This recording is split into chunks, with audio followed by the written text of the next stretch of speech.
Hello friends, આજે આપણે બનાવીશું લસણિયા તીખા ગાંઠિયા, જે ખાવામાં ખૂબ જ ટેસ્ટી હોય છે. બધા ગુજરાતીઓના ઘરમાં ફરસાણ તરીકે ગાંઠિયા બનતા જ હોય છે. તો આજે આપણે લસણિયા ગાંઠિયા બનાવીશું, જે ખૂબ જ ઝડપથી બની જાય છે. સેવ અને ગાંઠિયામાં લોટ બાંધવાની જ ખૂબી હોય છે. તો આ લોટ આપણે કેવી રીતે બાંધશું તે જોઈ લઈશું. સૌપ્રથમ મેં અહીં એક બાઉલમાં 500 ગ્રામ ચણાનો લોટ લીધેલો છે. માર્કેટમાં જે પેકેટમાં મળે છે તે અહીં ઝીણો ચણાનો લોટ લીધેલો છે. તેમાં આપણે 2 ચમચી તેલ એડ કરી દઈશું. 1 ચમચી જેટલો અજમો એડ કરીશું. અજમો જો તમને પસંદ ન હોય તો તેને તમે સ્કીપ કરી શકો છો. આ રીતે અજમો એડ કરીશું. ત્યાર પછી તેમાં 1/2 ચમચી જેટલી આપણે હિંગ એડ કરીશું. 1/2 ચમચી જેટલી હળદર એડ કરીશું. સ્વાદ પ્રમાણે આપણે મીઠું એડ કરીશું. ત્યાર પછી આપણે તેમાં લસણની પેસ્ટ ઉમેરીશું. 10 થી 12 કળી લસણને મેં ખાંડી અને તેમાં લાલ મરચું પાવડર નાખી દીધું છે, અને ત્યાર પછી તે મેં ક્રશ કરી લીધેલું છે, તે આપણે એડ કરીશું. તમને જો વધારે પસંદ હોય તો તમે તેમાં વધઘટ કરી શકો છો. ત્યાર પછી ગાંઠિયાને હજી થોડા તીખા કરવા માટે 1 થી 1.5 ચમચી જેટલું આપણે કાશ્મીરી લાલ મરચું એડ કરીશું.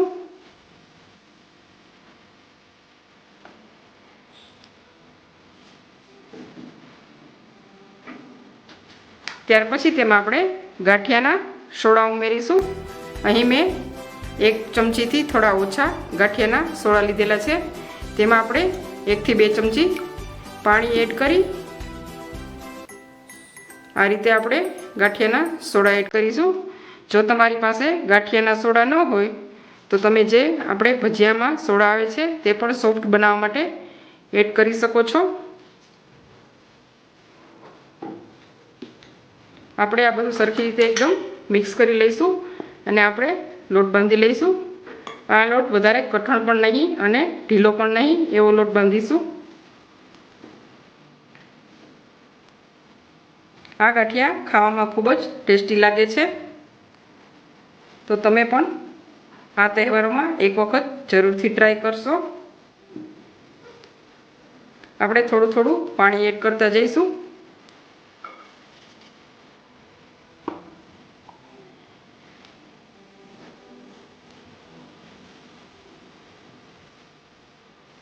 આપણો લોટ એકદમ સરસ બંધાઈ ગયો છે. આપણે તેમાં 1 ચમચી જેટલું તેલ એડ કરીશું અને લોટને એકદમ સરસ મિક્સ કરી લઈશું.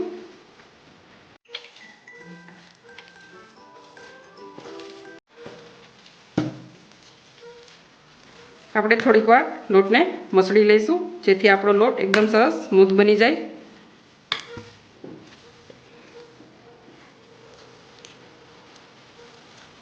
તમને જો આમાં તીખો સ્વાદ વધારે પસંદ હોય તો તમે તે પ્રમાણે લાલ મરચું એડ કરી શકો છો.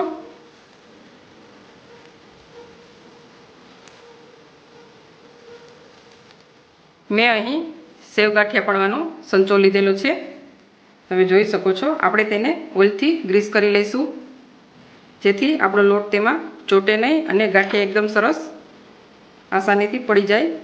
આપણે મશીનને પણ ગ્રીસ કરી લઈશું.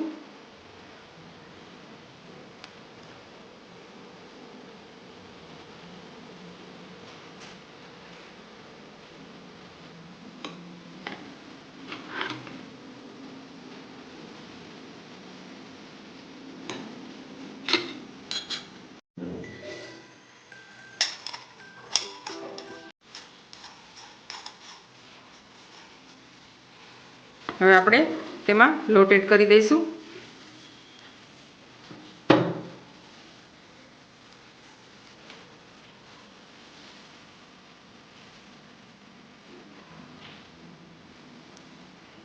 આ રીતે હાથમાં થોડો લોટ લઈ અને પછી આપણે તેમાં એડ કરતા જઈશું અને થોડો પ્રેસ કરી દઈશું, જેથી વચ્ચે એર ના રહે.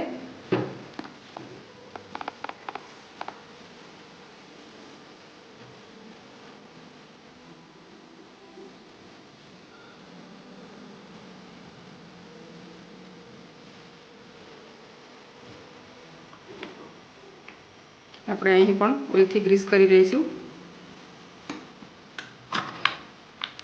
હવે આપણે ગાંઠિયા પાડી લઈશું. મેં અહીં એક પેનમાં તેલ ગરમ કરવા રાખી દીધેલું છે. તમે જોઈ શકો છો. જ્યારે પણ ગાંઠિયા બનાવતા હોય ત્યારે તેલ થોડું સરખું રહેવાનું લેશે, જેથી આપણા ગાંઠિયા આસાનીથી અંદર ડૂબે અને એકદમ ઉપર આવે. મેં અહીં મીડિયમ ફ્લેમ રાખેલી છે. હવે આપણે ગાંઠિયાને પાડી લઈશું. આપણે ગાંઠિયા થોડા ઊંચેથી પાડીશું, જેથી આસાનીથી એકદમ પડે અને એકદમ સરસ સોફ્ટ બને.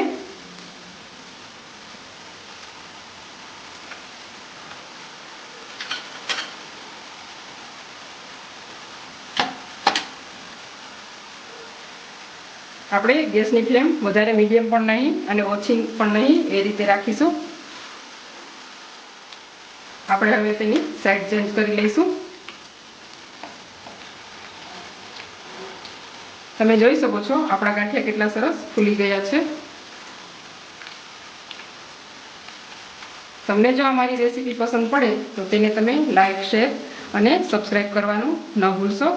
જો તમે મારી ચેનલ પર પહેલી વાર હો તો તમે જરૂરથી સબસ્ક્રાઈબ કરશો.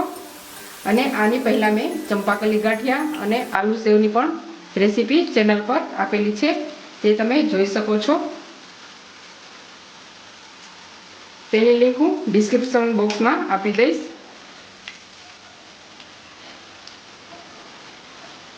આપણે ગેસની ફ્લેમ થોડી લો કરી દઈશું, જેથી આપણા ગાંઠિયા એકદમ સરસ ક્રિસ્પી બને.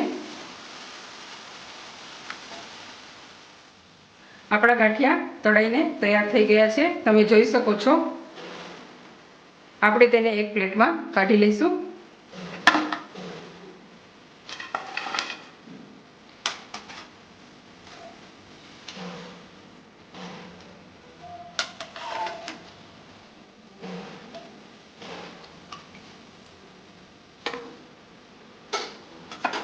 આ રીતે આપણે બીજા ગાંઠિયા પણ પાડી લઈશું.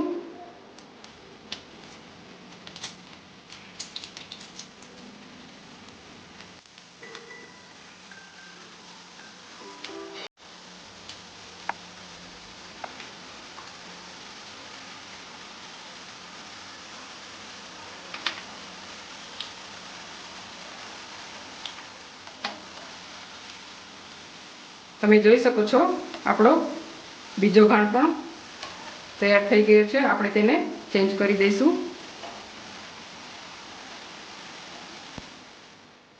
આપણા લસણિયા તીખા ગાંઠિયા બનીને તૈયાર થઈ ગયા છે. તમે જોઈ શકો છો ખૂબ જ ઓછા સમયમાં ઝડપથી બની જાય છે. તો તમે આ રેસીપી એક વખત જરૂરથી ટ્રાય કરશો. તમે જોઈ શકો છો આપણે તેને ભાંગીને પણ ચેક કરી લઈશું. અંદરથી સોફ્ટ અને ઉપરથી ક્રિસ્પી આપણા ગાંઠિયા બનેલા છે. તો તમે પણ આ પરફેક્ટ માપથી બનાવશો તો તમારા ગાંઠિયા પણ જેવા માર્કેટમાં મળે છે તે જ રીતે બનશે. તો તમે પણ લસણિયા ગાંઠિયા એક વખત જરૂરથી ટ્રાય કરજો.